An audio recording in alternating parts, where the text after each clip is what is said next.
ഏവർക്കും സ്വാഗതം. ഭാഗം 64. കഴിഞ്ഞ ക്ലാസ്സിൽ നമ്മൾ പരാബള തുടങ്ങിയിട്ടുണ്ടായിരുന്നു. അതിന് 2 പോയിന്റ് പഠിച്ചു. ഒന്ന് ഡയറക്ട്രിക്സ്, അടുത്തത് ഫോക്കസ്. ഇന്നത്തെ ക്ലാസ്സിൽ വേറെ 2 ടേംസ് പഠിക്കാം.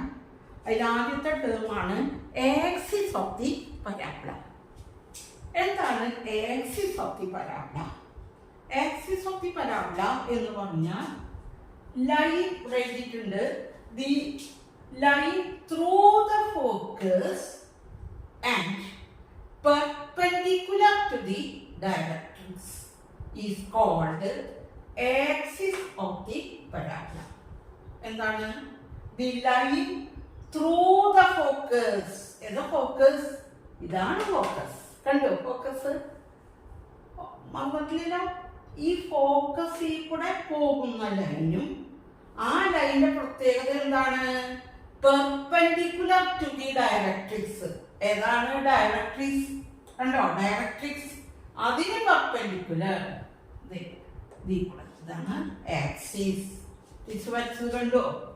അപ്പോ line through focus and perpendicular to the directrix. ഈ ലൈന് പറയുന്ന പേരാണ് ആക്സിസ് ഓഫ് ദി പരാബോള. കിട്ടിയില്ലേ? Line through focus and perpendicular to the directrix is called axis of the parabola. അപ്പോൾ അത് കിട്ടി. അടുത്തായിട്ട് വെർട്ടെക്സ് ഓഫ് ദി പരാബോള.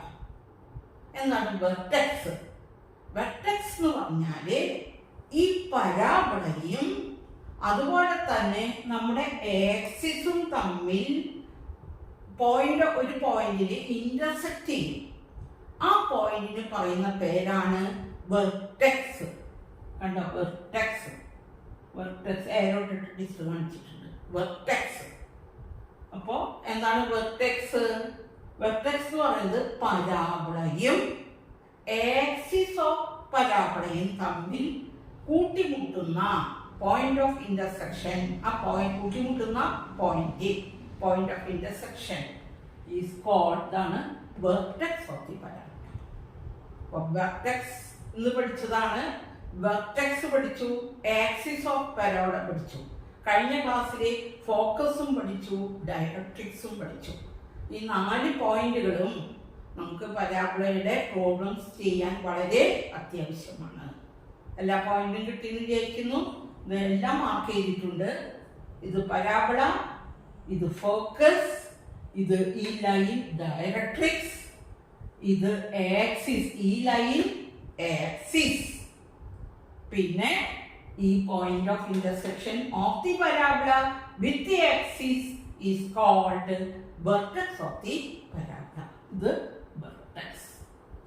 മനസ്സിലായിരിക്കുന്നു.